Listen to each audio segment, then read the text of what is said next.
नमस्कार दोस्तों, स्वागत है आप सभी का वात्सल्य अकेडमी यूट्यूब चैनल में। आज हम एक पॉलिटी की एक इम्पॉर्टेंट टॉपिक जो हमेशा करंट अफेयर्स में बना रहता है दोस्तों, हम देखेंगे कि जो दिल्ली की संवैधानिक स्थिति है, मैं लिख देता हूँ। दिल्ली की संवैधानिक स्थिति जो आर्टिकल 239 ए है दोस्तों, उसकी हम बात करेंगे। आर्टिकल 239 ए इसकी हम बात करेंगे दोस्तों। इसके क्या पहलू हो सकते हैं, इसके क्या आयाम हो सकते हैं, जो केंद्र सरकार के और दिल्ली सरकार के बीच जो हमेशा एक छिड़ा रहता है दोस्तों विवाद, उसको हम देखने की कोशिश करेंगे। उस विवाद के क्या कारण है, उस विवाद के पहलू कौन से हैं, उसके आयाम कितने हो सकते हैं। और हम GNCTD एक्ट जो 2021 में आया था, सुप्रीम कोर्ट के कुछ जजमेंट्स हैं, जो सुप्रीम कोर्ट के जजमेंट हैं दोस्तों। 2021 के चाहे 10 जजमेंट हो गया, चाहे 2023 के कुछ 10 जजमेंट्स हो गए, उसको हम देखने की कोशिश करेंगे और जानेंगे कि जो अध्यादेश आया है, जो अभी आप देख सकते हैं, राष्ट्रीय राजधानी सिविल सेवा प्राधिकरण जो संवैधानिक संस्था बनाया गया है, उसको एक ऑर्डिनेंस के थ्रू लाया गया है दोस्तों। तो उसकी हम बात करेंगे। आगे हम देखेंगे कि ये अध्यादेश आधारित प्रशासन किस प्रकार प्रभावित करता है जनता को। और अब आगे जो बिल हैं, यानी जो आप जानते होंगे, जो विधेयक हैं या तो एक्ट हैं, जो अधिनियम हैं, वो किस प्रकार अलग होते हैं ऑर्डिनेंस से और किस प्रकार प्रभावित करते हैं, इसकी प्रकृति क्या होती है, वो सारी चीज़ें हम जानने की कोशिश करेंगे दोस्तों। तो आइए नेक्स्ट स्लाइड से स्टार्ट करते हैं। सबसे पहले आप देख सकते हैं दोस्तों, जो 69th कॉन्स्टिट्यूशनल अमेंडमेंट है, इसके तहत एक प्रावधान जोड़ा जाता है जिसमें 239 आर्टिकल 239 ए इसको हम कह सकते हैं दिल्ली के लिए विशेष प्रावधान।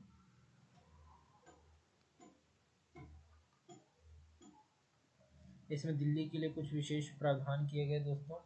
प्रावधान कुछ ऐसे थे कि मैं आपको लिखवा देता हूँ, नोट्स बनाना चाहे तो बना सकते हैं, कि दिल्ली में एक विधानसभा होगी। दिल्ली में विधानसभा होगी दोस्तों। और विधानसभा यानी जो सरकार है, और सरकार को जो मदद करने के लिए, उनके हेल्प करने के लिए एक मंत्री परिषद होगी। मंत्री परिषद होगी दोस्तों। उसके बाद देख सकते हैं कि ये एक संघ शासित प्रदेश भी है। तो संघ शासित प्रदेश के होने का केंद्र का एक प्रतिनिधि भी होता है। तो दिल्ली का एक प्रशासक होगा जिसको उपराज्यपाल के नाम से जाना जाता है। उपराज्यपाल देख सकते हैं, तो यही विवाद के कारण आगे बनेंगे हमारे आगे के जो टॉपिक्स हैं, जो इतने मैं पॉइंट्स यहाँ पे शेयर करने वाला हूँ। उपराज्यपाल एक विवाद के बिंदु या केंद्र जरूर रहेंगे, उसके बारे में हम आगे चर्चा करेंगे। तो विधानसभा जो होगी दोस्तों, जो दिल्ली विधानसभा की मैंने बात की, विधानसभा की कुछ शक्तियाँ होंगी। क्या क्या शक्तियाँ होंगी, देख सकते हैं। दिल्ली के विकास के लिए दोस्तों, ये जो है, जो राज्य सूची के विषय है, जो अनुसूची, जो साथ में राज्य सूची, संघ सूची, समवर्ती सूची है, तो जो दिल्ली सरकार विकास के लिए, यानी जो विधानसभा विकास के लिए राज्य सूची या समवर्ती सूची,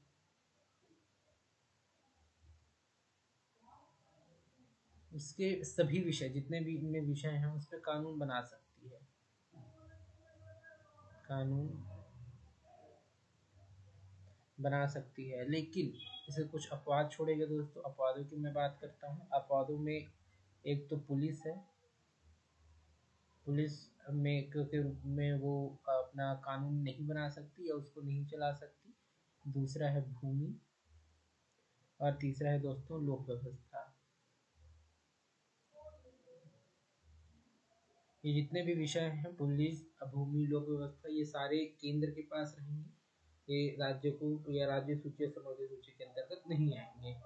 अब देख सकते हैं, ये जितने भी विषय हैं, पुलिस, भूमि, लोक व्यवस्था, ये सारे राज्य सूची के विषय होते हैं, लेकिन दिल्ली में कुछ अपवाद रखे गए हैं, जो 69th कॉन्स्टिट्यूशनल अमेंडमेंट के पश्चात आया है दोस्तों।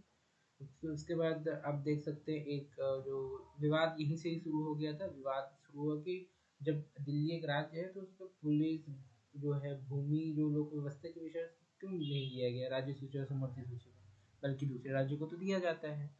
तो यही एक विवाद का कारण बना। विवाद कई वर्षों से आ रहा था। 2018 के आसपास ये चर्चा में आया। तो 2018 में सुप्रीम कोर्ट का एक जजमेंट आता है। सुप्रीम कोर्ट जजमेंट पे अपना ये कहती है दोस्तों कि जो उपराज्यपाल होगा, जो उपराज्यपाल होगा दोस्तों, वो मंत्री परिषद की जो सलाह है, यानी जो मंत्री परिषद है उसकी सलाह पर ही काम करेगा।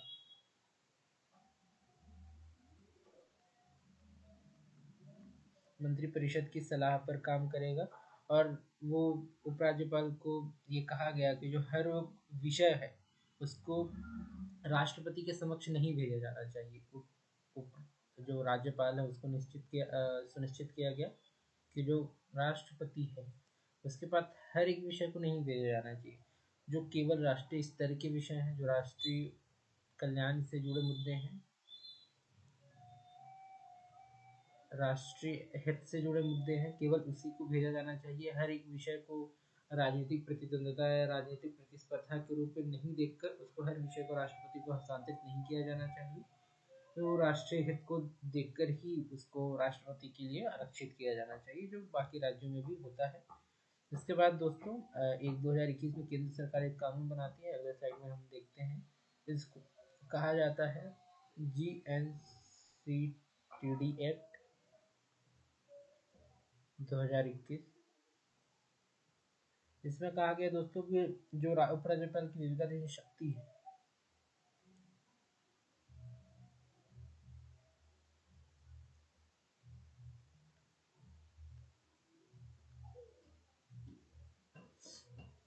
आप जानते हैं दोस्तों राज्यपाल की उपराज्यपाल की राष्ट्रपति की कुछ विवेकाधीन शक्तियां होती हैं। इसके अधीन जो विवेकाधीन शक्ति है उसको कहा गया उस एक्ट में कि हर उस विषय जिस पर दिल्ली सरकार कानून बना सकती है।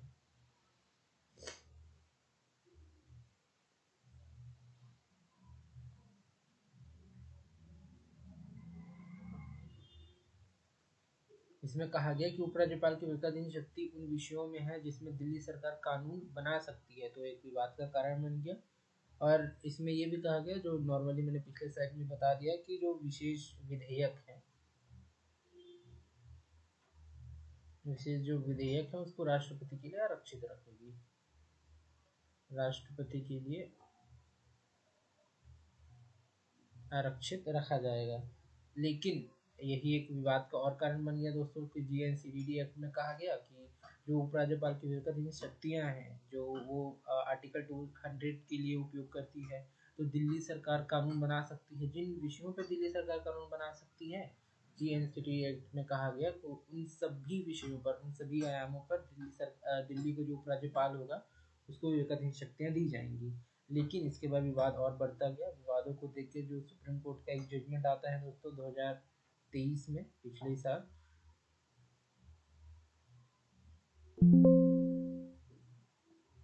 जजमेंट में कहा गया दोस्तों, इसमें कहा गया कि जो उपराज्यपाल की जो विवेकाधीन शक्ति है, मैं यहाँ पे लिख देता हूँ, विवेकाधीन शक्ति जो उपराज्यपाल की है केवल उन विषयों पर होगी जिनमें दिल्ली सरकार कानून नहीं बना सकती।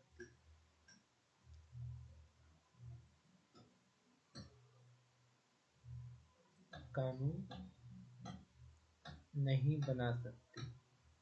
देखिए ये कॉन्ट्राडिक्टरी हो गया। GNCTD एक्ट में कहा गया 2021 में जो आया था कि उपराज्यपाल की विवेकाधीन शक्तियां हैं वो दिल्ली सरकार कानून जिसमें बना सकती है उन सभी कानून में होगा, उन सभी विषयों में होगा। जो विशेष विधेयक है राष्ट्रपति के लिए आरक्षित किए जाएंगे। लेकिन सुप्रीम कोर्ट 2023 का जो जजमेंट आता है दोस्तों, उसमें आप सभी, मैंने यहाँ पे लिख दिया है कि विवेकाधीन शक्ति जो होगी उपराज्यपाल की, उपराज्यपाल की दोस्तों, इसमें कहा है कि उन सभी विषयों पर होगी जो दिल्ली सरकार जिनमें कानून नहीं बना सकती। गौर कीजिएगा दोस्तों, नहीं बना सकती। सुप्रीम कोर्ट ने GNCTD एक्ट को बाईपास किया और अपना एक वक्तव्य दिया जिसमें कहा गया कि विवेकाधीन शक्ति दिल्ली सरकार कानून नहीं बना सकती, उन विषयों में होगी। और किन विषयों में कानून नहीं बना सकती, मैं पिछले साइड में आपको बता ही चुका हूँ, एक बार और बता देता हूँ। पुलिस, भूमि के विषयों में और पब्लिक ऑर्डर में, यानी कि जो लोक व्यवस्था के विषय है उसमें नहीं बना सकती। तो यहाँ तक मैंने आपको बता दिया। उसके बाद एक ऑर्डिनेंस आता है दोस्तों 2023 में, जो और एक विवाद का कारण रहा, दिल्ली और सर्विसेज ऑर्डिनेंस, जिसके नाम से हम जानते हैं।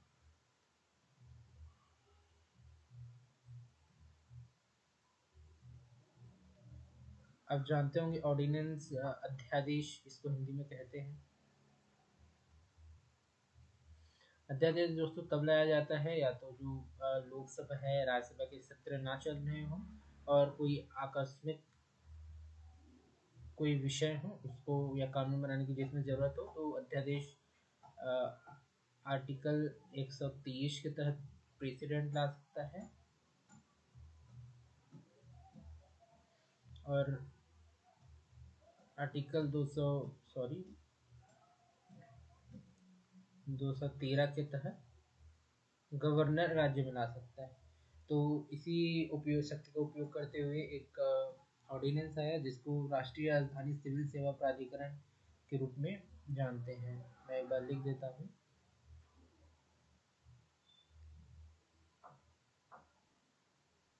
राष्ट्रीय राजधानी सिविल सेवा प्राधिकरण,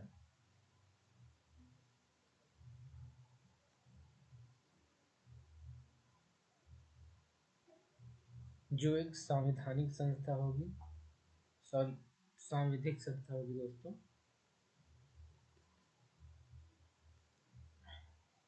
इसमें मैंने आपको बताया कि दिल्ली सर्विसेज ऑर्डिनेंस है, उसमें राष्ट्रीय राजधानी सिविल सेवा प्राधिकरण बनाया गया। उसमें उसमें कुछ सदस्य जिसमें रहेंगे दोस्तों, एक दिल्ली के सीएम रहेंगे और एक चीफ सेक्रेटरी रहेंगे सरकार के, और इसमें जो प्रिंसिपल सेक्रेटरी रहेंगे दोस्तों वो जो होम अफेयर मिनिस्टर्स हैं वो रहेंगे। इसमें दिल्ली सर्विसेज बिल, यानी कि जो सिविल सर्विसेज है, यहाँ के जो सिविल सर्वेंट्स हैं उसकी ट्रांसफर को लेके, उसकी नियुक्ति को लेके सारे कानून इसके अंतर्गत रखे गए। ये एक बहुत बड़ा विवाद का कारण बना। इसी के लिए जो दिल्ली सर्विसेज ऑर्डिनेंस बिल है उस पर एक क्वेश्चन मार्क फिर से जनरेट हुआ। तो इसको हम आगे देख सकते हैं दोस्तों। आगे इसके कुछ आयामों मैंने जो आपको पहले स्लाइड में बताया था रूपरेखा के तौर पे, मैंने ये बताया था कि जो अध्यादेश आधारित प्रशासन है, जो ऑर्डिनेंस बेस्ड गवर्नेंस है, उसके जो सुझाव हो सकते हैं, समस्याएं क्या क्या हैं, उसके आयाम क्या हो सकते हैं, उसके बारे में चर्चा करेंगे। तो जो प्रशासन है ऑर्डिनेंस बेस्ड, आप समझ सकते हैं अध्यादेश आधारित।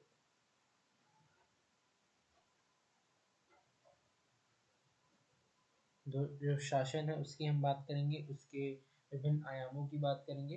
तो आप देख सकते हैं दोस्तों जो ऑर्डिनेंस है दोस्तों, जो वो अभिशासन में जवाबदेहिता चाहती है।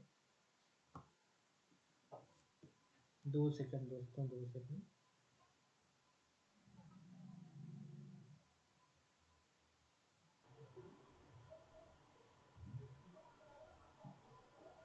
हेलो फ्रेंड्स, सॉरी थोड़ा डिस्टरबेंस हो गया था। आगे हम अपने टॉपिक को आगे बढ़ाते हैं दोस्तों। मैंने आपको पिछले स्लाइड में बताया कि जो आर्टिकल 123 है, इसमें जो प्रेसिडेंट है दोस्तों वो अध्यादेश ला सकते हैं। लेकिन दोस्तों जो अध्यादेश है इसको लाने से पहले सुनिश्चित यह करना होगा कि जो विषय वस्तु है दोस्तों, इसकी जो विषय वस्तु है वो अल्पकालिक हो। विषय वस्तु अल्पकालिक हो और लोक व्यवस्था को बनाए रखने के लिए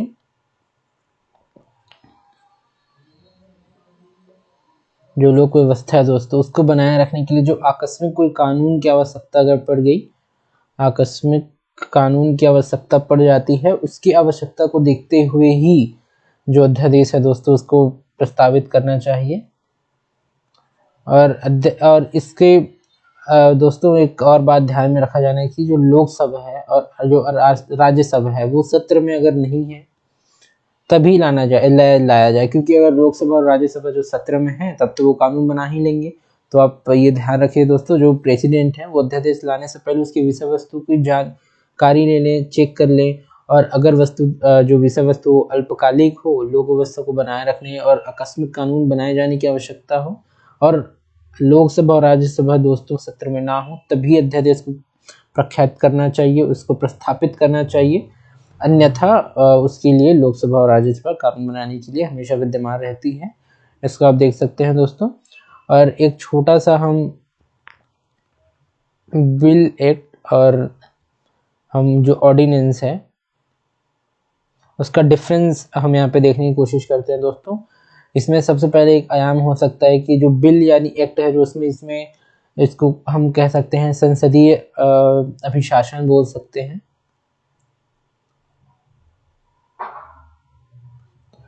सॉरी दोस्तों,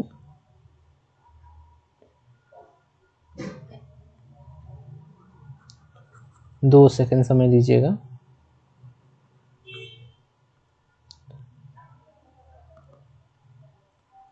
संसदीय अभिशासन, इसमें हम संसदीय अभिशासन को देख सकते हैं दोस्तों। आप जैसे जानते होंगे बिल एक्ट और आता है तो पहले संसद में उसको प्रस्ताव रखा जाता है, संसद में वोटिंग होती है, संसद में पारित होता है वो कानून, बहस होती है, इसको संसदीय अभिभाषण के तौर पे देखा जा सकता है। लेकिन जो ऑर्डिनेंस है दोस्तों वो कार्यपालिक अभिशासन के तौर पर देखा जाएगा।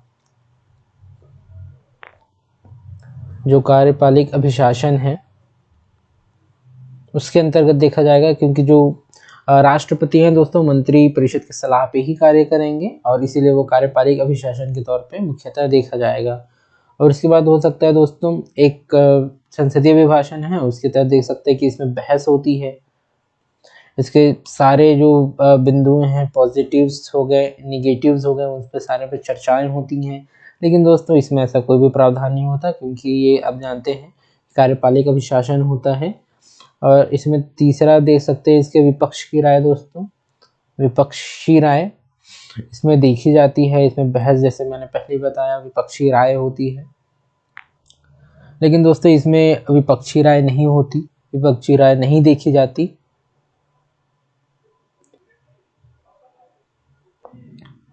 इसमें दोस्तों विपक्षी राय बिल्कुल भी नहीं देखी जाती, इसमें ध्यान नहीं रखा जाता, क्योंकि ये जो कार्यपालिका अभिशासन के तौर पे आता है दोस्तों।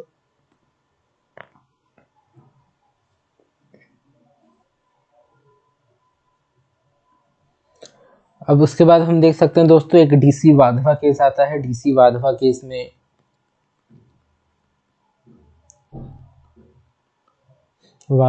डीसी वाधवा केस में बताया गया दोस्तों कि जो एक ही अध्यादेश है, ये प्री के लिए इम्पोर्टेंट हो सकता है दोस्तों, एक ही जो अध्यादेश है उसको पुनः बार बार प्रख्यात नहीं किया जा सकता, यानी प्रस्तावित नहीं किया जा सकता प्रेसिडेंट के द्वारा। ये अनकॉन्स्टिट्यूशनल होगा डीसी वाधवा केस, आप जानते होंगे। इसमें अध्यादेश को जो है पुनः बार बार लाया जा रहा था, तो उस लिए आप देख सकते हैं कि उसको सुप्रीम कोर्ट ने, हमारे माननीय जो सुप्रीम कोर्ट है, जो सर्वोच्च न्यायालय है, उसने उन्हें असंवैधानिक कहा। तो इस प्रकार दोस्तों ये टॉपिक खत्म होता है। मैंने इसके विभिन्न जो आयाम है उसको देखने की कोशिश की, सेक्शन 9 कॉन्स्टिट्यूशनल अमेंडमेंट्स की बात की मैंने, जो दिल्ली के संवैधानिक जितने भी स्थिति है, आर्टिकल 239 ए की मैंने बात की, इसके एक्ट और बिल जो ऑर्डिनेंस होता है उसके मैंने विभिन्न जो डिफरेंस हो सकते हैं उसके बारे में मैंने चर्चाएं की दोस्तों। और आप ऐसे देख सकते हैं दोस्तों, हम लगातार आपके लिए लाते रहते हैं लेक्चर। वात्सल्य एकेडमी को जरूर सब्सक्राइब करें, वीडियोस लाइक करें, शेयर करें अगर आपको पसंद आता है, ये लेक्चर्स आपको पसंद आते हैं। आगे PYQ सीरीज़ भी हम लोग लाने की सोच रहे हैं, तो वीडियो लाइक ज़रूर करिएगा, चैनल सब्सक्राइब कर दीजिएगा ताकि आगे आपको अपडेट्स मिलते हैं। आज के लिए बस इतना ही दोस्तों, थैंक यू।